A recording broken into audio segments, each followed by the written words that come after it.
नमस्ते बच्चों। तो ये क्लास 6 का यूनिट नंबर 7 हमने स्टार्ट किया था न्यूट्रिशन और डाइट। इसमें हमने जो है वो कार्बोहाइड्रेट देखा, फैट्स देखा और आज हम बात करने वाले हैं प्रोटीन्स के बारे में। देखिए आपके बुक में जो दिया है वो प्रोटीन्स के बारे में बहुत लिमिटेड जो है वो इन्फॉर्मेशन दी है, पर हमें उसके थोड़ी ज़्यादा जो है वो जानकारी जरूर होनी चाहिए। अब इसको पेपर में भी लिख सकते हैं, ठीक है। देखिए सबसे पहले अगर हम बात करें तो प्रोटीन हमें किससे मिलता है? जो भी हम खाना खाते हैं उससे भी हमें प्रोटीन मिलता है।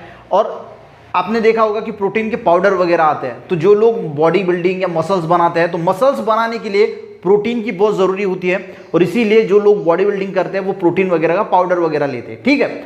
अब अगर हम बात करें तो ये नीड जो है क्यों होती है? हमारे ग्रोथ के लिए, हमारी जो बॉडी की ग्रोथ होती है, जो सेल्स होते हैं, जो रिपेयर डैमेज सेल वगैरह है, हमारे बॉडी का कुछ पार्ट अगर अंदर से इंटरनल डैमेज वगैरह है तो उसको ये प्रोटीन रिपेयर भी करता है, ठीक है। तो इसीलिए हमारे बॉडी को प्रोटीन की बहुत ज़्यादा ज़रूरत होती है, ठीक है।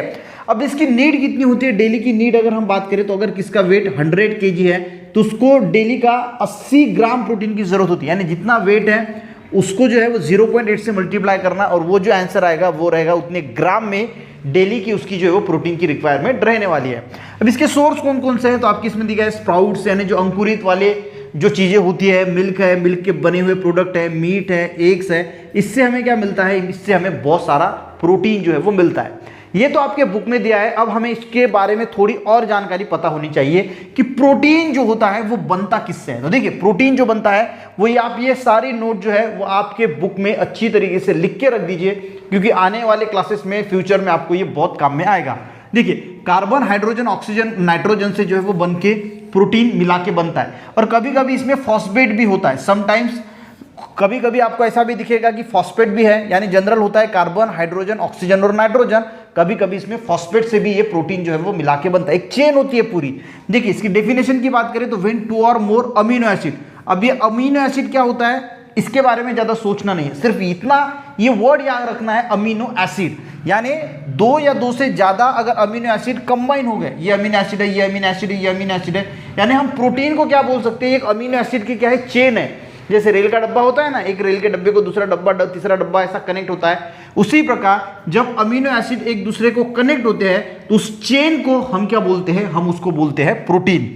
अब इसका अगर क्लासिफिकेशन किया जाए तो 3 बेसिस पे इसका क्लासिफिकेशन किया जाता है। ये भी आपको जो है वो पता होना चाहिए। सिर्फ अंदर क्या है वो मत पता कीजिए, सिर्फ क्या क्या देखिए स्ट्रक्चर कैसा है, प्रोटीन का स्ट्रक्चर कैसा है, इस हिसाब से फाइब्रस प्रोटीन, ग्लोबुलर प्रोटीन हम क्लासिफाई करते हैं। सोल्यूबिलिटी के हिसाब से हम क्लासिफाई करते हैं सिंपल प्रोटीन, कॉन्जुगेटेड प्रोटीन। ये लिख के रख दीजिए और इसको अच्छी तरीके से याद कर लीजिए। और अमीनो एसिड किस प्रकार का है उस हिसाब से इसेंशियल प्रोटीन और ये नॉन इसेंशियल प्रोटीन। तो हमने इसके 6 इसमें कैटेगराइज किया। पहले किया स्ट्रक्चर के बेस पे फाइब्रस प्रोटीन, ग्लोबुलर प्रोटीन, एक किया सोल्यूबिलिटी के बेस पे सिंपल प्रोटीन, कॉन्जुगेटेड प्रोटीन, और एक किया based on amino acid, essential protein, non essential protein. जो इसेंशियल प्रोटीन है ये हमारी बॉडी बना नहीं पाती, पर जो नॉन इसेंशियल प्रोटीन है वो हमारी बॉडी बना पाती है, ठीक है। अगर आपको इतना भी याद रह गया कि 6 टाइप कौन से? Fibrous protein, globular protein, simple protein, conjugated protein, essential protein और नॉन इसेंशियल प्रोटीन, ये इसके जो है वो टाइप्स हम बोल सकते हैं। तो इतना भी अगर आपको याद रहा तो बहुत कुछ है। तो प्रोटीन के बारे में हमने थोड़ी इन्फॉर्मेशन आपके इसमें तो थोड़ा सा ही दिया है, हमने थोड़ा इसको ब्रॉड कर दिया, ज़्यादा कर लिया। तो अगर आपको इतना भी अगर समझ में आ गया तो बहुत अच्छा है। तो इसको अच्छी आपके बुक में लिख कर रख दीजिए ताकि आपको फ्यूचर में ये काम में आएगा। वीडियो हेल्पफुल रहा, एक लाइक जरूर करना, दोस्तों को भी शेयर करना, चैनल पे नए हैं सब्सक्राइब करना। मिलते हैं नेक्स्ट वीडियो में, तब तक के लिए जय हिंद।